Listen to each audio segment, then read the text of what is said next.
Custom রমের ব্যাপারে তো নিশ্চয়ই তোমরা সবাই শুনেছো, কিন্তু এটা কি জানো যে কাস্টম রমের যেরকম ভালো দিকটাও আছে না, যেরকম তোমরা সব সফটওয়্যারের ভেতর সব কিছু চেঞ্জ করতে পারবে, হ্যাঁ, পুরো মোবাইলটা নতুন রকমের লাগবে দেখতে, লেটেস্ট অ্যান্ড্রয়েড আপডেট এসে যাবে, কিন্তু খারাপ দিকও কিন্তু সেরকম খুবই বাজে বাজে আছে।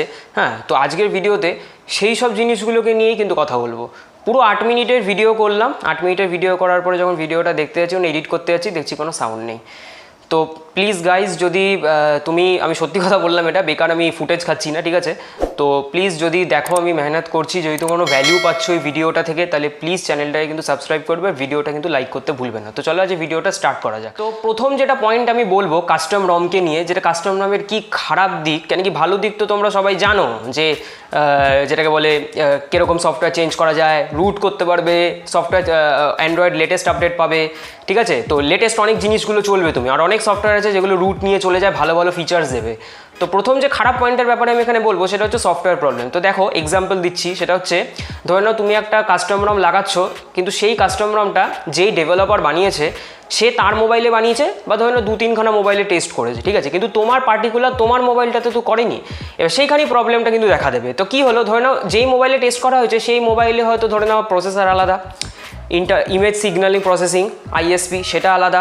তো সেখানে কি প্রবলেম হয়ে যাবে, তোমার মোবাইলের সাথে ঠিকঠাক সফটওয়্যারের সাথে হার্ডওয়্যারটা খাপ খাবে না। তো প্রবলেমটা কি দাঁড়াতে পারে, কোনো সময় ফোন না যেতে পারে, কোনো সময় মেসেজ না আসতে পারে, কোনো সময় সিগন্যাল ঠিকঠাক না ধরতে পারে, এরকম হাবিজাবি আরও প্রবলেম আছে অনেক ছোটো। ওই জন্য দেখবে কাস্টম রমে কিন্তু অনেক বাগস দেখা যায়। তো এই বাগসগুলো ওই জন্যই দেখা যায়, কেন কি পার্টিকুলারলি ওই ফোনটাতে তো যেটাকে বলে হয়নি না, ওই ফোনটাতে টেস্ট করা হয়নি, ওই জন্যই এই প্রবলেমগুলো কিন্তু দেখা দেয়। নেক্সট যে আমি পয়েন্টের ব্যাপারে বলবো সেটা হচ্ছে সব অ্যাপ্লিকেশন কিন্তু চলবে না। দেখো আগের এক্সাম্পলটাই, তোমার মোবাইলে তো ওটা পার্টিকুলারলি তৈরি হয়নি, তো সব অ্যাপ নাও চলতে পারে। স্পেশালি কোন অ্যাপ বলতো, ব্যাঙ্কিং অ্যাপ, ইউপিআই অ্যাপ, যেগুলো তুমি মানি ট্রান্সফার করো, ব্যাঙ্কিং অ্যাপ, সেগুলো কিন্তু নাও চলতে পারে। কেন কি ব্যাঙ্কিং অ্যাপ অনেক সময় ফোনের মধ্যে দেখে, অনেক ব্যাঙ্কিং অ্যাপ আছে দেখে যে ফোনের বুটলোডারটা লকড আছে কিনা। দেখো বুটলোডার এমন একটা জিনিস যেটা তোমাকে আনলক করতেই হবে, সব ফোনে বুটলোডার হয়, তোমাকে আনলক করতেই হবে যদি তোমার ফোনকে যেটাকে বলে কাস্টম রম যদি লাগাতে হয়। কারণ কাস্টম রম লাগাতে গেলে তোমাকে কাস্টম রিকভারিও লাগাতে হবে। এবার কাস্টম রিকভারি যখন তুমি লাগাবে তখন তোমার ফোনের বুটলোডার আনলক করতে হবে। যেই তুমি বুটলোডার আনলক করবে তখনই যে অ্যাপগুলো দেখে যে বুটলোডার লক আছে কিনা, ফোনের কোনো প্রাইভেসি প্রবলেম নেই, তো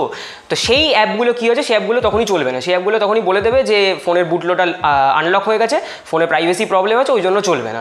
তো এই কিছু প্রবলেম, যে সব অ্যাপ কিন্তু ফোনে চলে না। অনেক অ্যাপ আবার চলেও, যেগুলো আবার রুট অ্যাক্সেস হয়ে যায়, সেই অ্যাপগুলো চলে, কিন্তু ইম্পর্টেন্ট অ্যাপ চলবে না। তো আমি বলবো যদি তোমার কাছে কোনো সেকেন্ডারি ফোন থাকে, যে ফোনটা এমনি তুমি ইউজ করছো, প্রাইমারি না, যেটা তুমি কল করো, সব কিছু ইম্পর্টেন্ট মেসেজেস থাকে, ব্যাঙ্কিং অ্যাপস থাকে, সেইখানে রুট যেটাকে বলে কাস্টম রম লাগিও না, সেকেন্ডারি ফোনটায় লাগাও, ঠিক আছে? নেক্সট যে আমি পয়েন্টের ব্যাপারে এখানে কথা বলবো সেটা হচ্ছে ডেটা লস। দেখো ডেটা লস হবেই।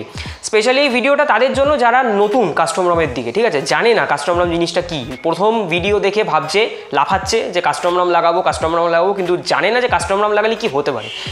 সবথেকে ইম্পর্টেন্ট একটা পয়েন্ট, সেটা হচ্ছে লস অফ ডেটা। তোমার ফোনে কোনো ইম্পর্টেন্ট ডেটা আছে, কোনো ইম্পর্টেন্ট ডকুমেন্ট আছে, তোমার ফটো আছে, তোমার রেজাল্ট আছে, তোমার অনেক রিপোর্ট আছে, ধরে নাও পাতি জিনিস, গান, মুভিজ, মিউজিক, এইসব আছে, ঠিক আছে?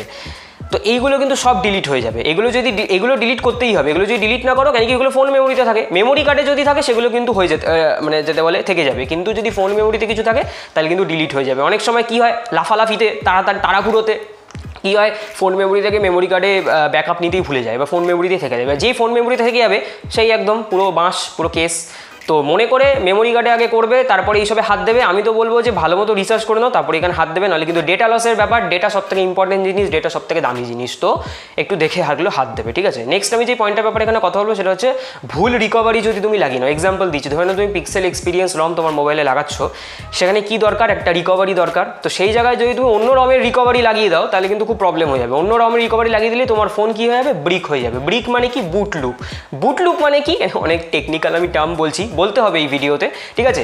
বুট লুপ হয়ে যাবে কি মানে, সেটা হচ্ছে তোমার ফোনটা অন হবে, অফ হবে, অটোমেটিক এরকম হবে। এরকমই যখনই হবে তোমার ফোনটা, তখনই মানে তোমার ফোন ব্রিক হয়ে গেছে, তোমার ফোনে বা সার্ভিস সেন্টারে ডাক্তারের কাছে পাঠাতে হবে। তো যেই ডাক্তারের কাছে যাবে, ডাক্তার বলবে এত টাকা দাও, ঠিক আছে? ওই জন্য আমি রেকমেন্ড করবো তোমাকে, যখনই তুমি ফোন কাস্টম রম লাগাবে বা রুট করবে, তখনই ফোনের যদি ওয়ারেন্টি শেষ হয়ে যায়, ওয়ারেন্টির মধ্যে যদি থাকে না তাহলে প্রবলেম হয়ে যাবে, তুমি ওয়ারেন্টি ক্লেম করতে পারবে না, তোমাকে ফ্রি অফ কস্টে তোমাকে করে দেবে না, তোমাকে টাকা নেবেই। তো তোমার ফোনে যদি ওয়ারেন্টি শেষ হয়ে যায় তাহলেই তুমি এখন এইসবে হাত দিও। আর আমি বলবো একটু রিসার্চ করে নাও, বেকার ফোনটাকে কেন কষ্ট দেবে। হ্যাঁ ঠিক আছে, ফোনটা তো এরকমও হতে পারে, মানে তোমারও তো একটা হ্যাপা হতে পারে, তোমারও একটা কষ্ট যে তুমি সার্ভিস সেন্টারে গিয়ে ঠিক করবে। তো সব থেকে ভালো আগে রিসার্চ করে নাও ঠিকঠাক, তারপরে তুমি কাস্টমার নামের দিকে হাত দাও। নেক্সট আমি যেই পয়েন্টের ব্যাপারে এখানে কথা বলবো সেটা হচ্ছে ওয়ারেন্টি ভয়েড হয়ে যাবে। কারণ ওয়ারেন্টি ভয়েড হবে যেই মোবাইলের বুটলোডার আনলক হয়ে যাবে, তোমার মোবাইলে যেই বুটলোডারটা আনলক হবে তখনই তোমার ওয়ারেন্টি ভয়েড হয়ে গেল, সেই সময়ই ওয়ারেন্টি তোমার ভয়েড হয়ে গেল। তো আগেই বলেছি বুটলোডার নিয়ে, বুটলোডার আনলক করতেই হবে, নাহলে কাস্টমার নাম লাগাতে পারবে না।